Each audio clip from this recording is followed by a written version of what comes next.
Hey everyone, it's Alex, and I am here with my video for the 72nd BAFTA Awards nominations. Now, the BAFTAs are the last awards ceremony leading up to the Oscars. They're basically more or less the British version of the Oscars, and have a lot of the same categories that the Oscars have, with a couple of unique categories to specifically honor British filmmaking. So what I'm going to do, like I've done with all my other videos, is I'm going to go over all the nominations first, just read through them without commenting. Then I'm going to go back and analyze what I like, what I don't like, and what I think got snubbed in each category. Now, the 72nd BAFTA Awards will be taking place on Sunday, February 11th, and will be hosted by Joanna Lumley.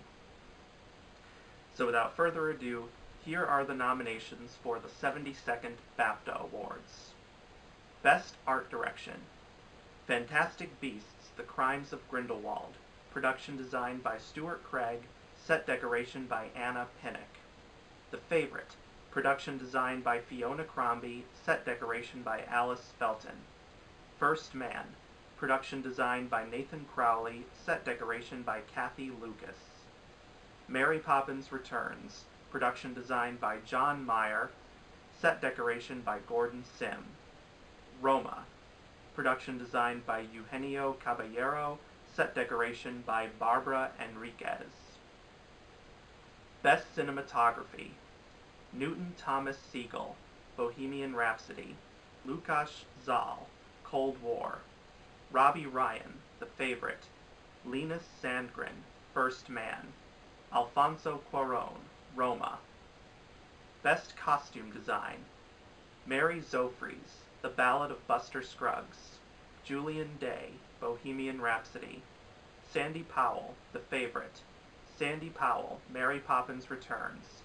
Alexandra Byrne, Mary Queen of Scots. Best Editing: John Ottman, Bohemian Rhapsody. Yorgos Mavropsaridis, The Favorite. Tom Cross, First Man. Alfonso Cuarón and Adam Goff, Roma. Hank Corwin, Vice. Best Makeup and Hair: Mark Coulier and Jan Sewell, Bohemian Rhapsody. Nadia Stacey, The Favorite. Jenny Shirkor, Mary Queen of Scots. Mark Coulier and Jeremy Woodhead, Stan and Ollie. Kate Biscoe, Greg Canham, Patricia Dehaney, and Chris Gallagher, Vice. Best Score: Terence Blanchard, Black Klansman. Nicholas Bertel, If Beale Street Could Talk. Alexander Desplat, Isle of Dogs. Mark Shaman, Mary Poppins Returns. Bradley Cooper, Lady Gaga, and Lucas Nelson, A Star is Born. Best Sound: John Casale, Tim Cavagen, Nina Hartstone, Paul Massey, and John Warhurst, Bohemian Rhapsody. Mary H. Ellis, Mildred Iatru Morgan, Eiling Lee, Frank A. Montano, and John Taylor, First Man. Gilbert Lake, James H. Mather, Christopher Monroe, and Mike Prestwood Smith, Mission Impossible Fallout. Eric Adol, Michael Borowski, Brandon Proctor, and Ethan Van der Rijn, A Quiet Place. Steve Morrow, Alan Robert Murray, Jason Ruder, Tom Ozanich, and Dean Zupanchik, A Star is Born.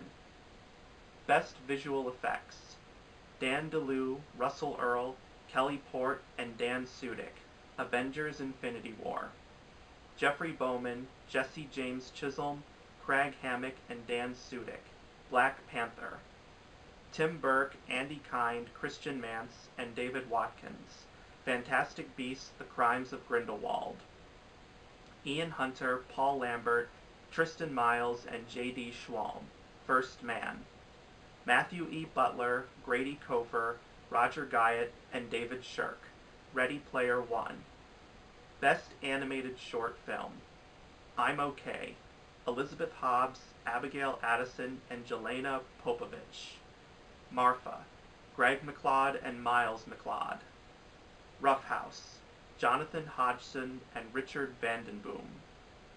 Best Live Action Short Film: Bachelor 38, Angela Clark. The Blue Door, Ben Clark, Megan Pugh, and Paul Taylor.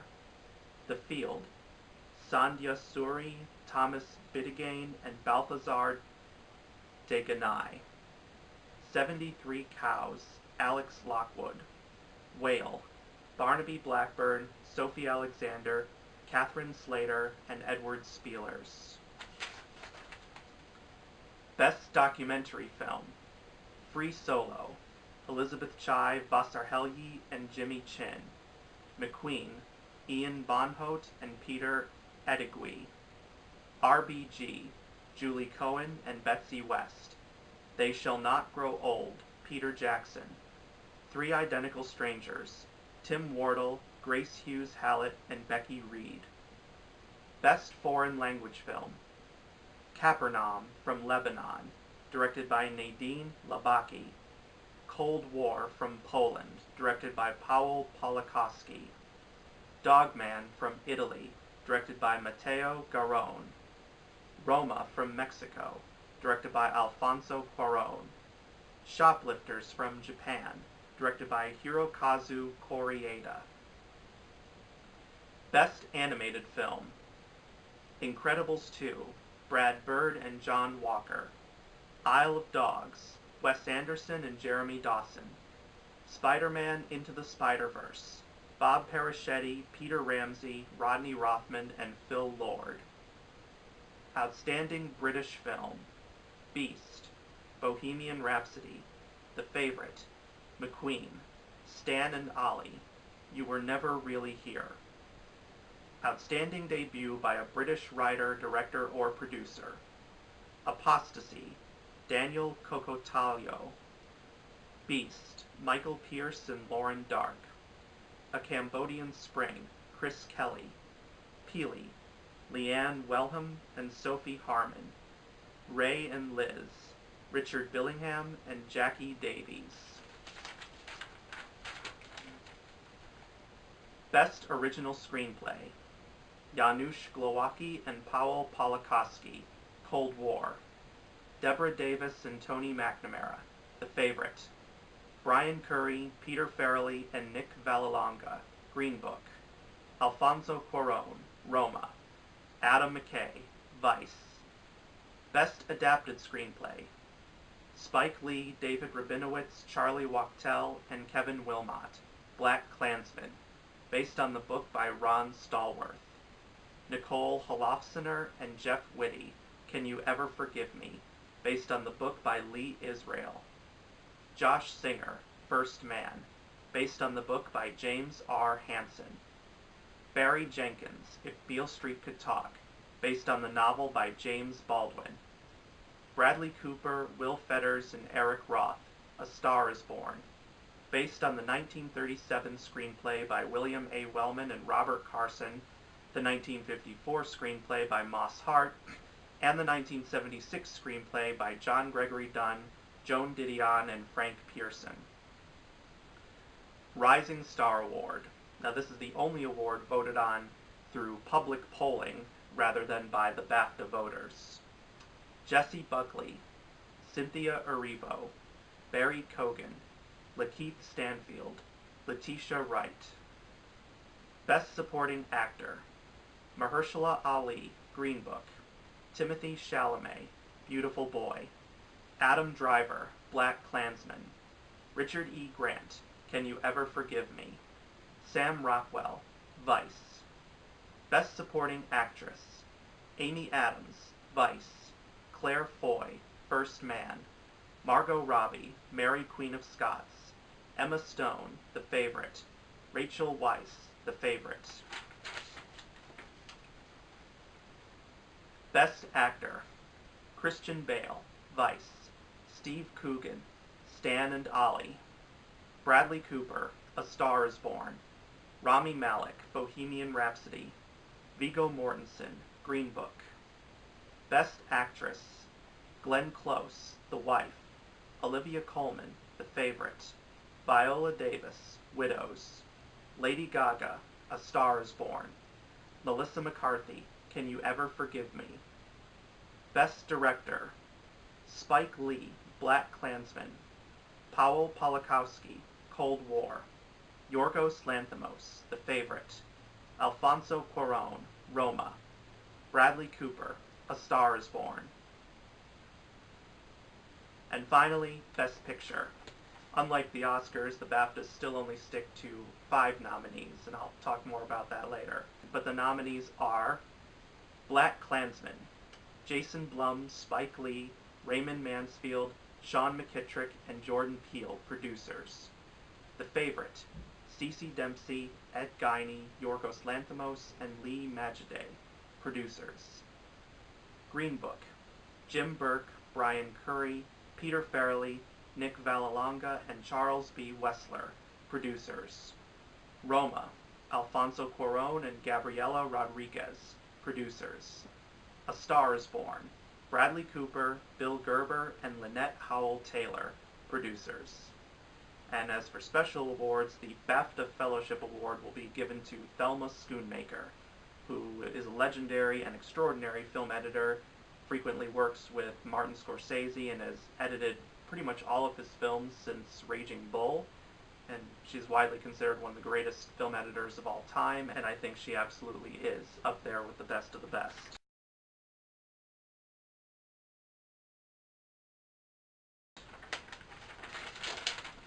So those are the BAFTA nominations. Now as to what I think of them. For Best Art Direction, I like 4 out of these 5 nominees. The Favorite, absolutely, if that was not in here, given that this is very much a British film, and these are a British award show, I would be shocked. The production design in this film is just exquisite, especially with the palace that this film is set in, and all the rooms, and even the outside. Just absolutely exquisite, and looks like you were transported back to the 18th century. First Man, excellent production design, very much brings back the look and feel of the 1960s from, you know, people's homes to the interior of NASA, or even the interior of the Apollo 11 spacecraft. Mary Poppins Returns, excellent depiction of 1930s England, and given that this is set literally on the same street as the original Mary Poppins, which was set 25 years before this new film, they really did a great job of recreating the look of the street and the houses and just everything about 1930s London. And Roma, a beautiful depiction of 1970s Mexico City. And 1970s doesn't seem that long ago, but it's very much a different time and place in terms of looks of things, whether it be from like houses to cars to just pretty much everything. It's captured really well.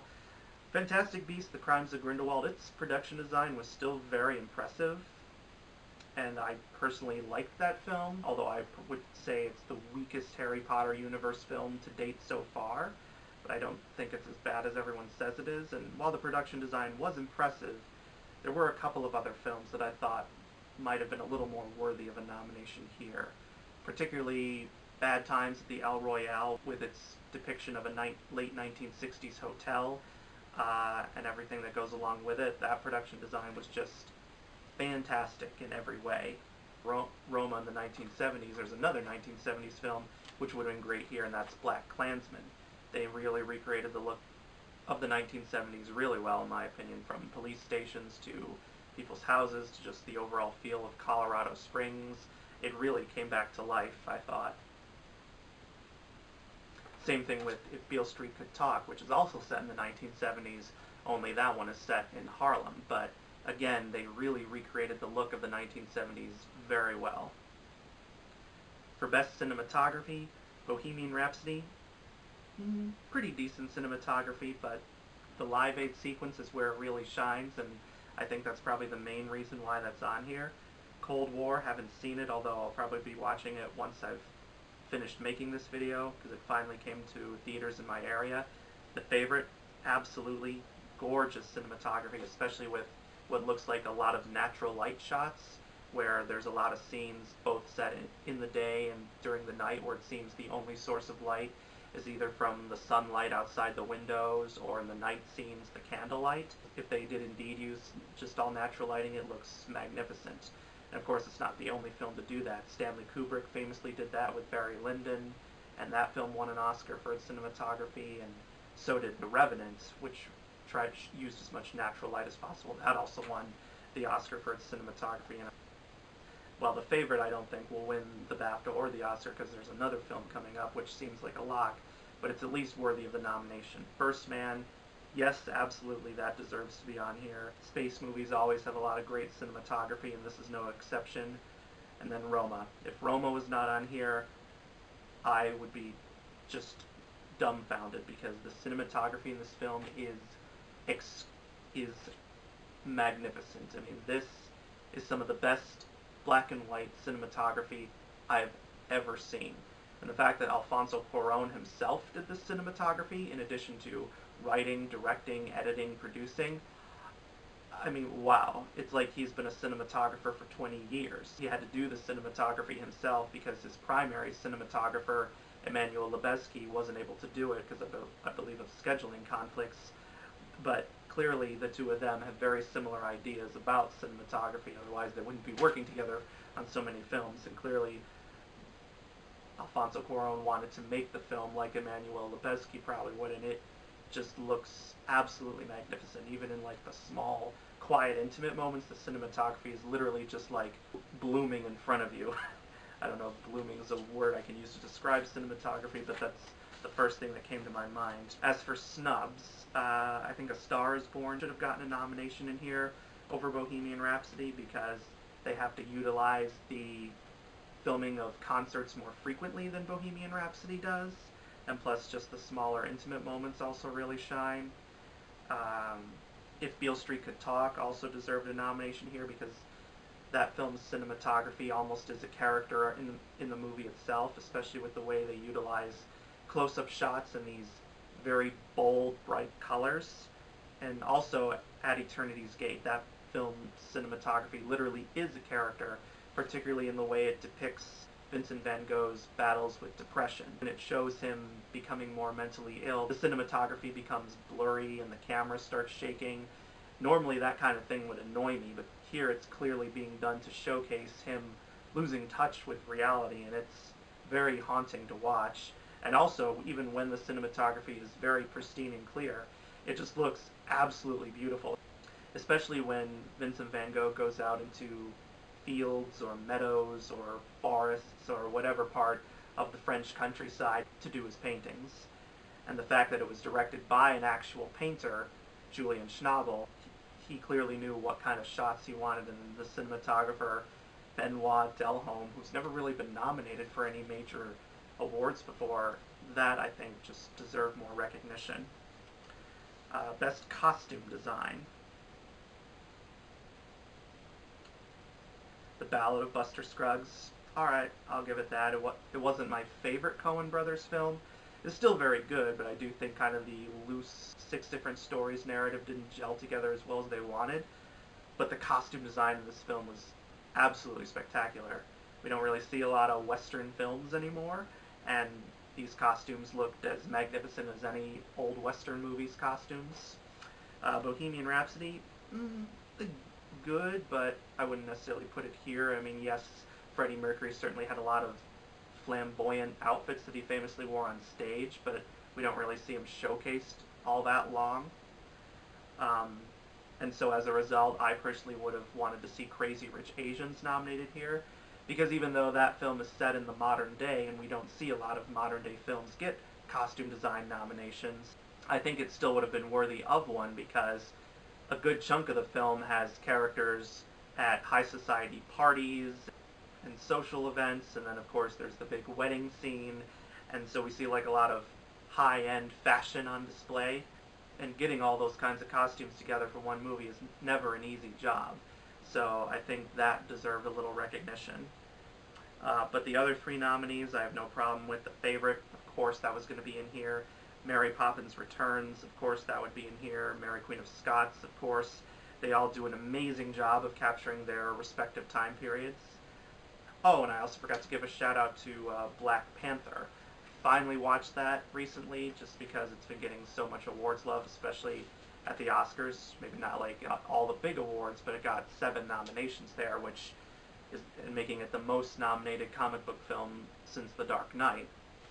But of course, The Dark Knight famously or infamously got snubbed for Best Picture, and Black Panther finally broke that ceiling for comic book movies. But of course, here at the BAFTAs, Black Panther only got one nomination for Best Visual Effects, and while I don't think Black Panther was a perfect film, I do think it had some awards-worthy stuff about it.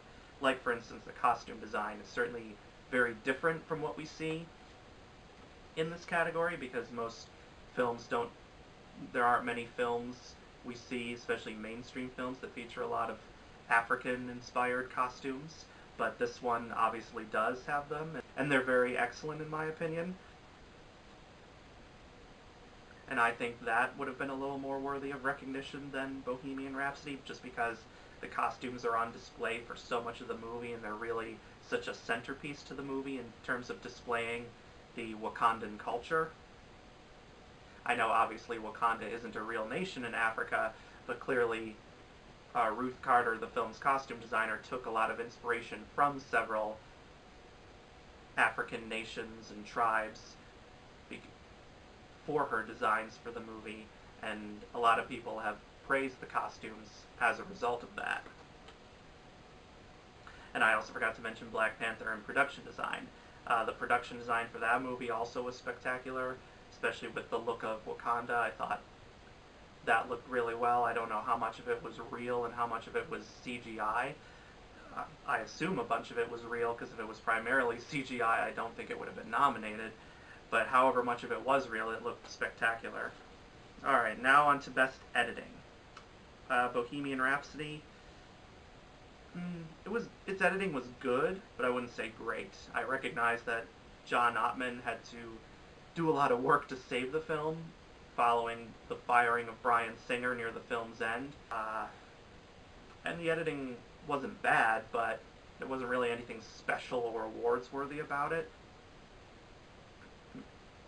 The Favorite, that film's editing was fantastic though, especially the fact that this film is literally broken up into several chapters, and if a film isn't properly edited together in a style like that, it'll just fall apart, and thankfully this film does not. I was hooked from beginning to end.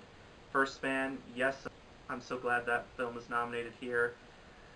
You know, it's nearly 2.5 hours, and with a space film, if you don't have proper editing, it's going to fall apart as well, but I really loved First Man. I know some people felt underwhelmed by it, and then of course there was the unwarranted controversy about whether or not they plant the flag on the moon. They do. I mean, they don't literally show the flag getting planted, but it's clearly there. You clearly see a shot of it.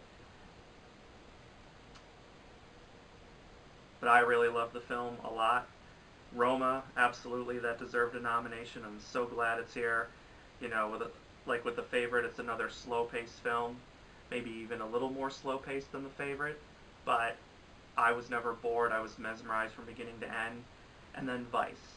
Was not exactly my favorite film. I had some problems with it, but the editing was at least decent, especially with how they incorporate like documentary-like images and stuff. It's kind of hard to explain if you haven't seen the movie, but once you see it, you'll get what I mean. And obviously, if that didn't gel together very well, it would have been even worse than it was. Although I gave it like an 8 out of 10 as a film as a whole.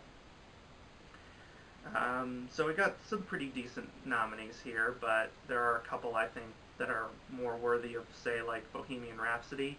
A Quiet Place, that film was a very tightly constructed film, only 90 minutes long, but my god, it was a thrill ride from beginning to end. That, I think, would have been more worthy of a nomination. Black Klansman, that was my favorite film of last year, and that film was nearly 2.5 hours or so, and if that film's editing had failed, that film would have been an epic disaster, and thankfully it wasn't, and the editing was some of the best things about that movie. Or A Star is Born.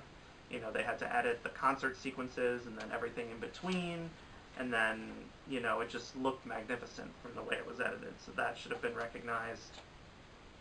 Or another interesting film, Bad Times at the El Royale. That film had to utilize kind of flashbacks and pulling the story together, very similar to what Pulp Fiction had to do in terms of telling kind of the same story from different characters' perspectives, and then coming to the point where they all meet, and then there's like literal chapters breaking down each character's story. And if that film had not had good editing to hold it together, it would have also fallen apart badly. And for Best Makeup and Hair, this is one thing I like about the BAFTAs better than the Oscars, is that they actually have 5 nominees, while the Oscars, for some unfathomable reason, still only stick with 3. I really don't get it, because every year there's always at least 5 films that are worthy of a Best Makeup and Hairstyling nomination, and I'm glad the BAFTAs at least recognize that. And for the most part, I can't really fault them.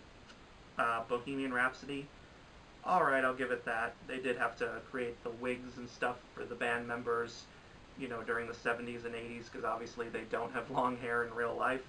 And then, of course, with Rami Malek, they had to create the fake teeth for him for Freddie Mercury, because Freddie Mercury famously had very crooked teeth, which he believed to be a major part of why he could sing the way he did, because he was, like, born with, like, extra molars, which he credited for being part of his voice.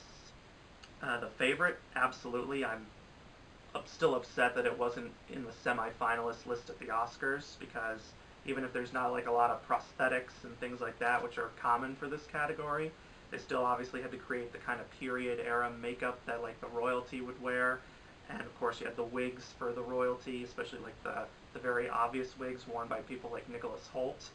So I'm glad that's in here. Mary Queen of Scots, yes, of course, not only for the hairstyles, but also for like the makeup of Queen Elizabeth, like both the white makeup she wears and the smallpox scars we see on her. Stan and Ollie, you know, maybe not the most obvious makeup per se. Well, at least with John C. Reilly it is, because he has the fake mustache, and obviously he's wearing a fat suit, because even though John C. Reilly is kind of chubby in real life, he obviously wasn't nowhere near as fat as the real Oliver Hardy.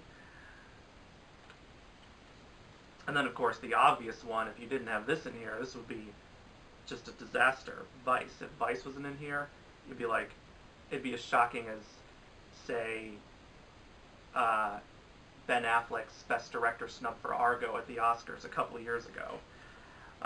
But yeah, Vice, I mean, the way they transformed Christian Bale into Dick Cheney, both with the prosthetics he wears and the fact that Christian Bale himself gained like 40 to 50 pounds because he's a method actor to play Dick Cheney, it really felt like Dick Cheney was somehow playing himself.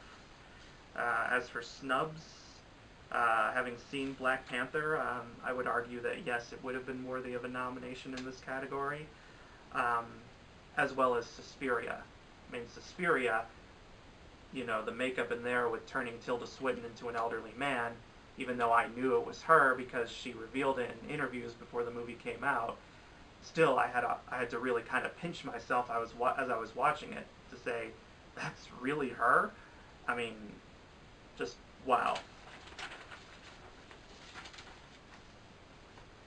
Alright, Best Score. Of course, the BAFTAs, they only have one music category. They don't have a song category, which is kind of why we see A Star Is Born in here, but I'm glad it's in here. Surprisingly, First Man is not in here, especially after winning the Golden Globe and Critics' Choice Awards. And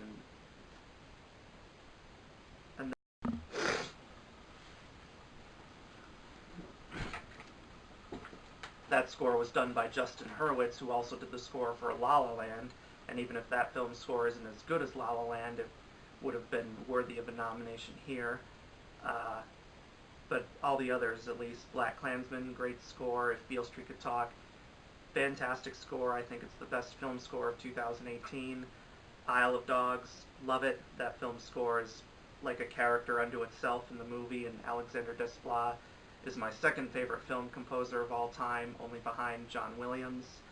Mary Poppins Returns, that had a very beautiful score. So glad that that's in here. And then A Star Is Born, of course. I'm glad to see it's at least getting some recognition given the fact that there's no Best Song category here. As for snubs, I'm sure a lot of people will be upset about Black Panther not being in here. As well as, for me personally, I would have liked to have seen Widows in here as well for Hans Zimmer's score. You know, with Widows as a whole, it hasn't been getting a lot of love at the American award shows because of its less than stellar performance at the box office. But given that it was based on a British TV series, I would have thought it would have gotten a little more love here other than Viola Davis's performance, but I guess not, unfortunately. As for Best Sound, as you'll notice, there is no split like the Oscars do, where they split into sound editing and sound mixing. But for Best Sound, these look pretty solid for the most part. Bohemian Rhapsody, yes, that is one of the few elements of the film that I can absolutely say is awards worthy, especially, of course, for the Live Aid sequence. First Man, of course, that would be in here because of it's a space movie, and recreating the sounds of going into space. You know, that's always a tricky thing to do, but they pull it off amazingly well here. Haven't seen Mission Impossible Fallout. I'm sure many people will be happy about it being here, but I can't speak for it. A Quiet Place, I'm glad this at least is getting recognition. I wish it was getting more recognition beyond that, but at least if it's in for sound, then I'm happy.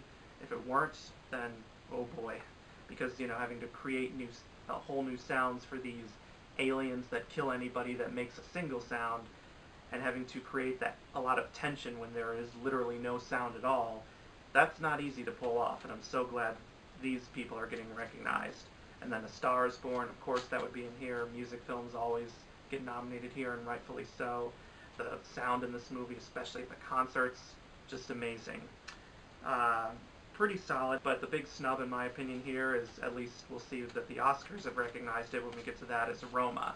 Roma may not be a film you imagine typically to be in a category like this, but in certain sequences, particularly in the second half of the movie, you'll see why it deserves a nomination, because I don't want to get into spoilers, but it's a quiet film when it needs to be, but then when the big dramatic moments hit, they really hit hard. Best Visual Effects, Avengers Infinity War and Black Panther, you know, it figures they'd be in there, especially with Avengers Infinity War, with all the battles and with the motion capture performance of Josh Brolin as Thanos. Black Panther, I know some people have complained about its visual effects, and they aren't perfect, but I think they're fine for what they are. I've seen way, way worse, like King Arthur Legend of the Sword, and thankfully that film never got nominated for anything, especially for its visual effects. Fantastic Beasts, The Crimes of Grindelwald, the effects were solid, although I wouldn't say they're among the best effects in the Harry Potter universe. First Man, absolutely, you know, space movies are always great here, and if that hadn't been nominated, I'd be very upset. And the way they depict space, even if we don't see a lot of space, but when we get to that moment where Neil Armstrong, Buzz Aldrin, and Michael Collins go to the moon, it looks amazing. And Ready Player One, you know, Steven Spielberg, he's gonna spend his money's worth on visual effects for a movie like this, and my God, he absolutely did, because the video game look and aesthetic of this film, since that's what it's pretty much set inside this virtual reality world that is basically one giant video game, looks absolutely amazing. As for snubs, it's too bad Mary Poppins Returns is not in here. The way they combine the live action and 2D animation like the 1964 original film did, I thought looked magnificent here, especially since, you know, we don't see a lot of 2D animation these days. Also, this might be controversial because I find this film underrated, but I don't think anyone can deny how great the effects are in this film, and that's Welcome to Marwen, the new Robert Zemeckis film starring Steve Carell as the man who suffered a traumatic brain injury, and he recuperates by building a miniature village of dolls in his backyard, all represented by women he knows in his life, and they're played by people like Janelle Monáe, Leslie Mann, Eiza Gonzalez, etc.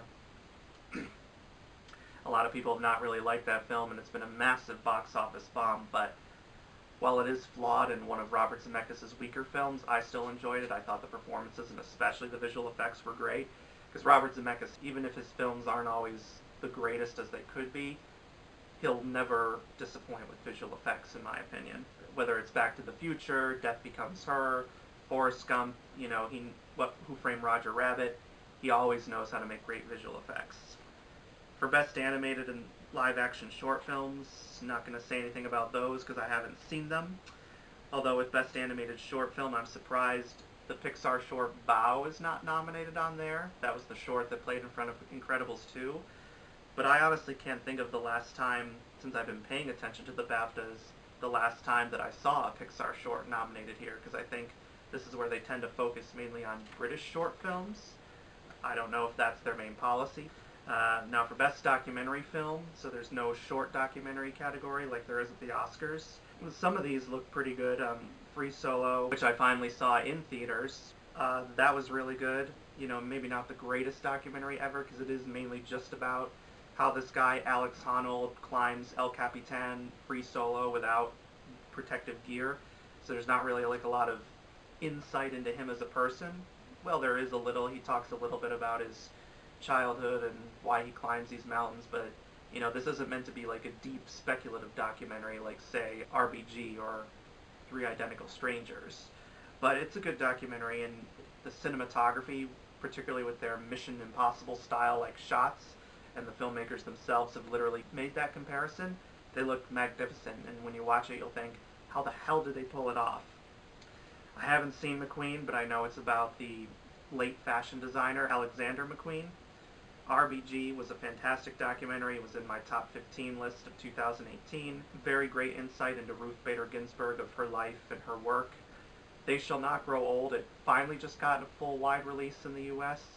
I'm going to be seeing it soon, and I can't wait, because I can't wait to see how Peter Jackson takes all this old footage and basically revitalizes it and puts it into color as well. And then Three Identical Strangers. Really good documentary, but not my favorite. There are some unanswered questions I would have liked to have seen explored more, but I can't say what those are because that would involve spoilers. As for snubs, I'm surprised Whitney's not in here because, you know, it's a documentary about Whitney Houston, and music documentaries are often very popular with both the BAFTAs and the Oscars. Plus, it was actually directed by a British documentary filmmaker as well as feature filmmaker, because he does both, Kevin MacDonald. So I'm kind of surprised he's not in here for that. And then also I'm surprised is Won't You Be My Neighbor? But then again, I don't know how popular Mr. Rogers was in the UK. I know there are children's TV hosts in Britain who've been compared to Mr. Rogers and have been called like the British Mr. Rogers and all that. But, so I don't know how popular he's been with British audiences compared to American audiences. But I would have at least liked to have seen it nominated just for all the acclaim it's gotten, and the fact that audiences everywhere who've seen it have been deeply moved by it. I'll talk more about its snub in another certain video which will come out soon, because that's where it's way more egregious, I think. For Best Foreign Language Film, we got 4 of the same 5 which we'll see at the Oscars, with the exception of Dogman, which did not make the Oscars semi-finalist list. But, you know, there's not really any surprise to this category, especially with all the acclaim they've received, particularly Roma, which, you know, has been sweeping the Critics Awards everywhere and won at the Critics' Choice and won the Directors Guild of America Award for Alfonso Cuarón. But all the others come from, like, prestige as well, like Capernaum and Cold War have been playing at festivals throughout the fall. Shoplifters won the Palme d'Or at the Cannes Film Festival last year, which is their top prize, and that's always a great launching point. For Best Animated Film, now, this is interesting because, unlike the Oscars, the BAFTAs still only have 3 slots for Best Animated Film, and I don't know why.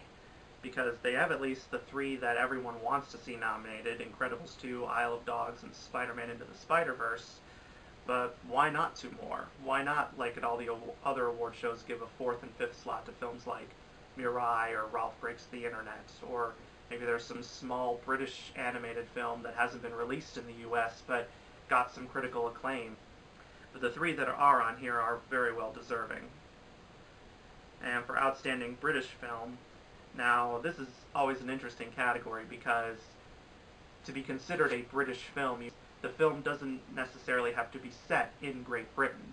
It just has to be produced by a British producing team. You don't even necessarily have to have a British director. As long as your producing team is British, then it counts. Because, for instance, Gravity was considered a British film because it had a British producer, David Heyman, even though its director, Alfonso Cuarón, is Mexican. Or in the case of Bohemian Rhapsody, it has a British producing team, but the director, Bryan Singer, of course, is American, and typically the director, even if he or she is not British, can be nominated with the writers and the producers, and and that is what happened to Bryan Singer. But in Bryan Singer's case, he just recently had his name revoked because of these sexual abuse allegations against him.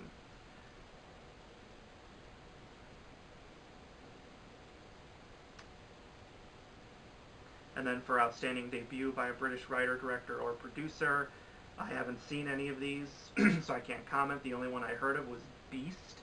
I remember seeing a trailer for it, and I'll admit it didn't really impress me at all. It did get good reviews, so maybe it's one of those cases with good movie with a bad trailer, but I did hear the lead star, Jessie Buckley. She has a film coming out this year called Wild Rose, where she's this Scottish woman who wants to be a country music singer. Now that alone is a fascinating premise I want to see, so hopefully that film will come out here later this year. For Best Original Screenplay, I haven't seen Cold War yet. The Favorite, absolutely. Green Book, solid screenplay, but I wouldn't necessarily say awards worthy. Roma, absolutely. Vice, you know, it's a flawed film, but the writing is excellent. If there are any snubs in here, Eighth Grade, I think, is the biggest snub here. That film, I think, is one of the best written, best acted, best directed coming-of-age films of this decade. A Quiet Place also had a fantastic original screenplay. Even though there's hardly any dialogue in it, a screenplay isn't just about the dialogue. You gotta set up everything else as well, especially with like the environment the film is set in. And I think A Quiet Place just did that magnificently. And then there's First Reformed. Although I didn't like the ending, as I've said before, it's only up until that last 30-second mark that the film falls apart. But everything else leading up to it is just magnificent, especially with the writing. And of course it's written by Paul Schrader, one of the most legendary screenwriters of all time. He's also directed several films as well, and he both wrote and directed First Reformed. But First Reformed, I think, is definitely a writer's type of movie, and I thought its writing was magnificent. And then for Best Adapted Screenplay, I love all these nominations. I don't have a flaw with any of them. BlacKkKlansman, absolutely fantastic writing, best screenplay of the year, original or adapted, if I had to combine the categories. Can You Ever Forgive Me, absolutely fantastic screenplay. First Man, that screenplay is one of the most underrated screenplays of last year. I'm so glad it's getting some love here. If Beale Street Could Talk, fantastic screenplay, and I did read the original novel, and it stays very true to that novel, making, about 90 to 95% faithful, I'd say. And then A Star Is Born, another fantastic screenplay. I honestly can't think of what I would take out and fix with at this point. And then the Rising Star Award, like I mentioned, this award is voted on by the public and not the BAFTA voters, but it looks like a nice set of nominees. Best Supporting Actor, Mahershala Ali, really great in Green Book. He's the best thing about the movie, in my opinion.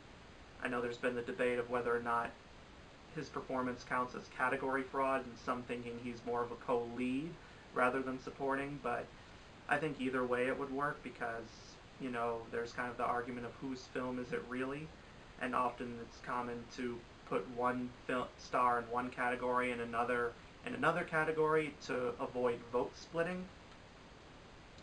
Timothée Chalamet, really great in Beautiful Boy. That film isn't the best film it could be, but his performance is fantastic, and the way he transforms himself as this crystal meth addict is really heartbreaking to watch. Adam Driver, really great in BlacKkKlansman. He and John David Washington have fantastic chemistry together. Richard E. Grant, really fantastic in Can You Ever Forgive Me, the best supporting actor performance of the year, in my opinion. He and Melissa McCarthy have this great toxic chemistry together because they're both these alcoholics who make very bad decisions, and somehow, even though you know what they're doing is wrong, you're just fascinated by how they interact with each other. And Sam Rockwell, he's good in Vice, but his performance is kind of like a 5 to 10 minute cameo, and while the Bush mannerisms are really spot on, I don't think they're enough to warrant him a nomination here. If you asked me who would have been worthy of taking up that last spot, I would have said people like Russell Hornsby in The Hate U Give, Josh Hamilton in Eighth Grade, or even Sam Elliott in A Star is Born. While Sam Elliott only has a limited amount of screen time in that movie, and while he doesn't necessarily have enough to win an award, in my opinion, I do think he has more substantial material than Sam Rockwell.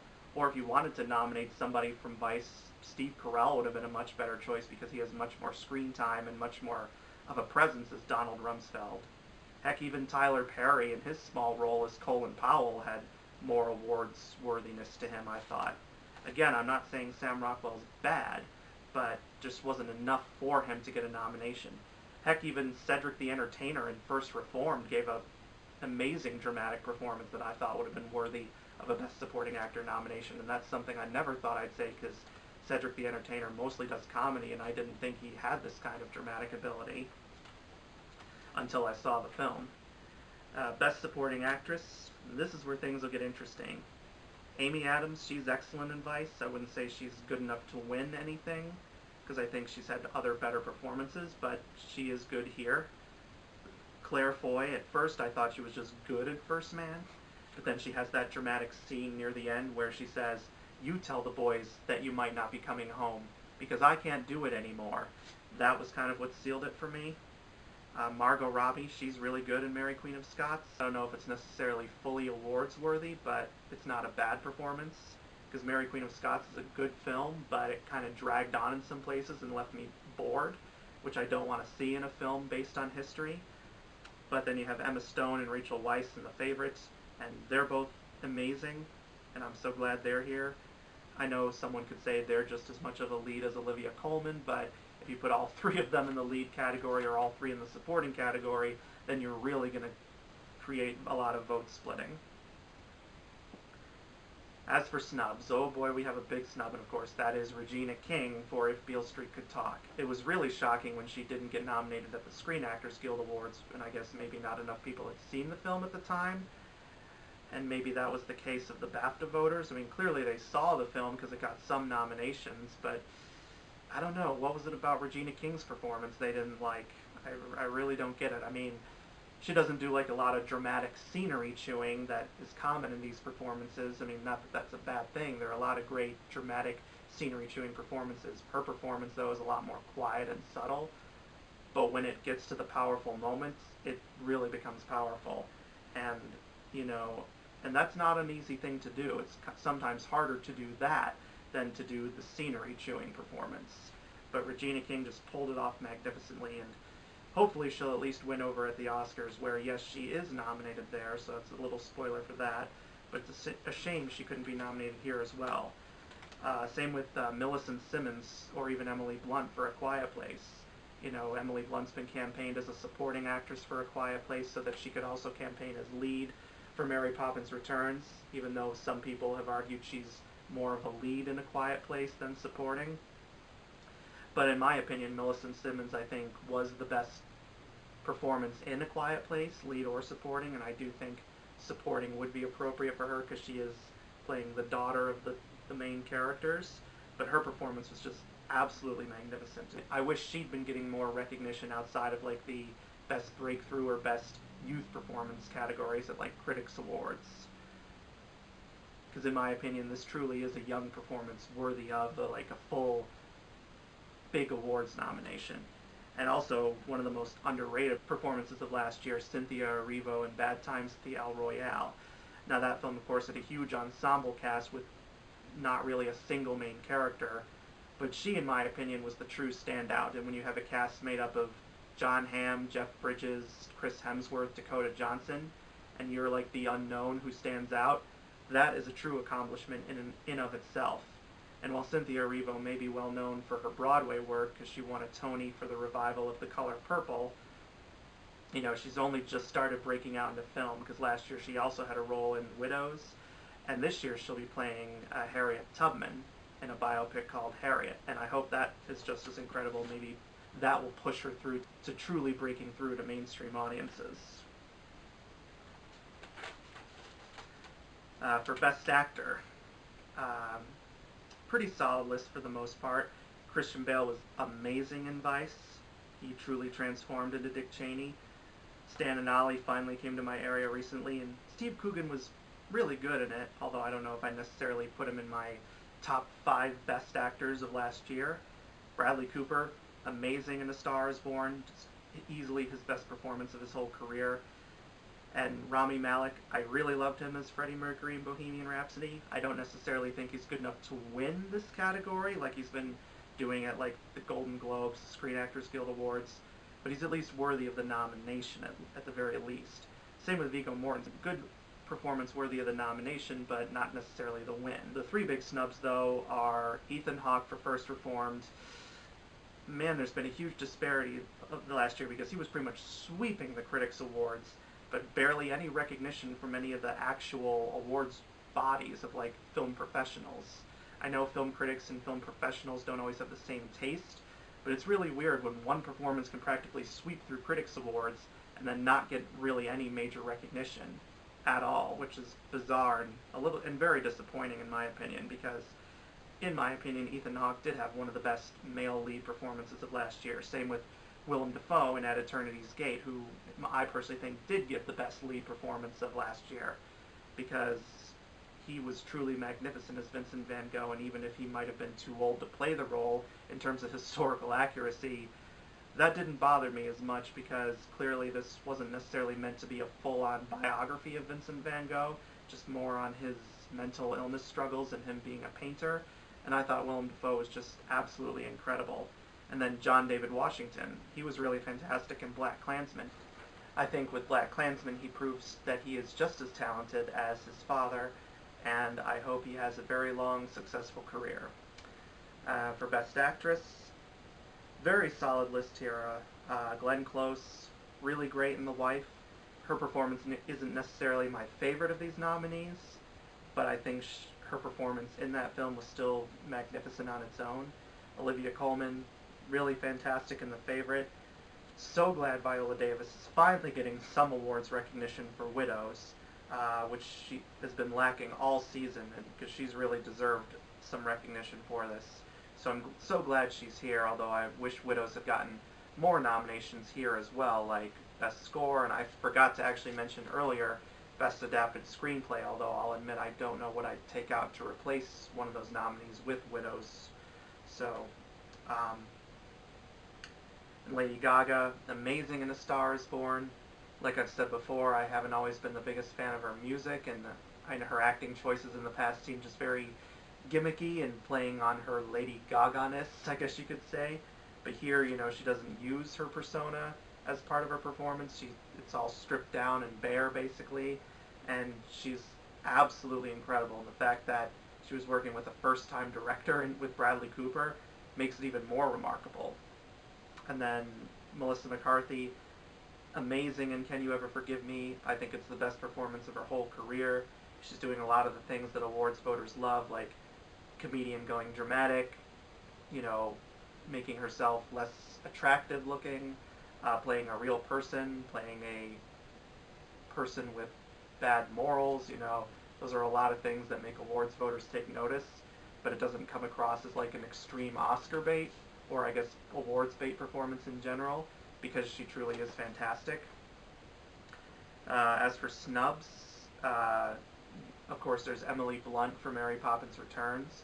Really surprised she didn't get a nomination here at the BAFTAs, because the BAFTAs tend to love nominating their fellow Brits, and given that Mary Poppins is very much a British property, even if Disney was the one that first brought it to the big screen, I guess it didn't register enough well with BAFTA voters, which is a shame, because her performance in Mary Poppins, while obviously not as great and iconic as Julie Andrews, was good enough on its own to come pretty close.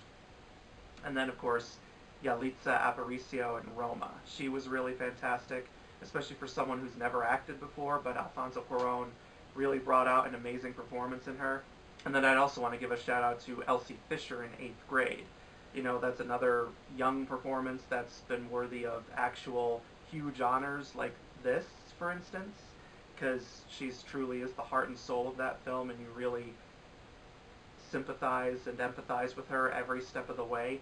And that's not an easy thing for a young performer to do, especially when an entire film is resting on their shoulders based on the strength of their performance. As for Best Director, pretty solid list. I can't argue with with 4 out of these 5. Spike Lee, he absolutely deserves to be in here. Yorgos Lanthimos, so glad he's finally getting some recognition, especially after how he was snubbed at the Golden Globes. Alfonso Cuarón, of course he would be in here for Roma, and rightfully so. Bradley Cooper for A Star is Born, absolutely.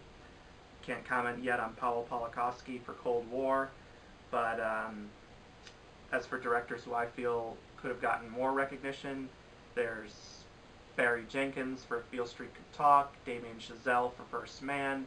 Both those directing efforts aren't getting enough recognition this year, I think. Let's see. Then some other smaller films like Chloe Zhao for The Rider. I don't know if that came out in the UK last year, but that's a film where she's working with non-actors and casting them in big roles. Kind of what Clint Eastwood did in 1517 to Paris, only of course Chloe Zhao did it much, much, much better.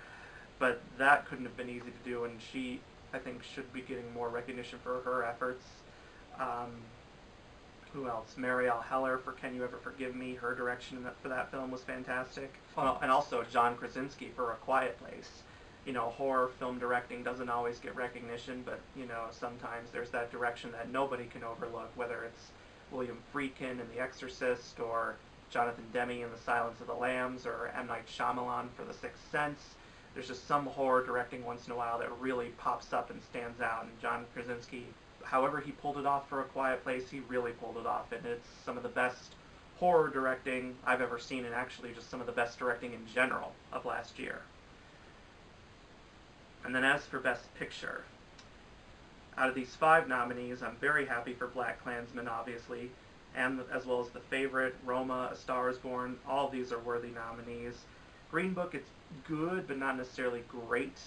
So I guess, you know, if you had looked at my personal list of the best films of 2018, out of my top 15, my top 10 would have been the ones I would have wanted to see nominated here at the BAFTAs. So that would include films like 8th Grade, The Hate You Give, A Quiet Place, First Man, and if I had seen If Beale Street Could Talk in 2018, I saw it in early January, it would have made my top 15 list for sure. And I just wish the BAFTAs would, like I said in other videos, would expand their nominees from 5 to 10 for Best Picture, so that way you could include some of the nominees I just described, as well as films like Can You Ever Forgive Me, or The Rider, or even other films like, say, Won't You Be My Neighbor. You know, we've never really seen documentaries get nominated for Best Picture in any award show, but that's like one of the rare documentaries that is worthy of a Best Picture nomination, in my opinion. So yeah, I think it's time for the BAFTAs in the future to really expand the Best Picture race from 5 to 10, or at least go from minimum to 5, maximum to 10, can nominate anywhere in between like the Oscars do. So those are my overall thoughts, and it's a really solid set of nominations, I think. I can't really think of anything that's left me completely outraged and furious, and, well, I don't usually ever feel that way too much, because most award shows, I think, do nominate a lot of the rightfully deserving films. So let me know in the comment section below what you think of these nominations, and also be sure to subscribe to my channel and click the notification bell so you can get all my new videos as soon as they're uploaded. And I will see you guys next time with my videos on the Razzie and, of course, the Oscar nominations. So until then, bye.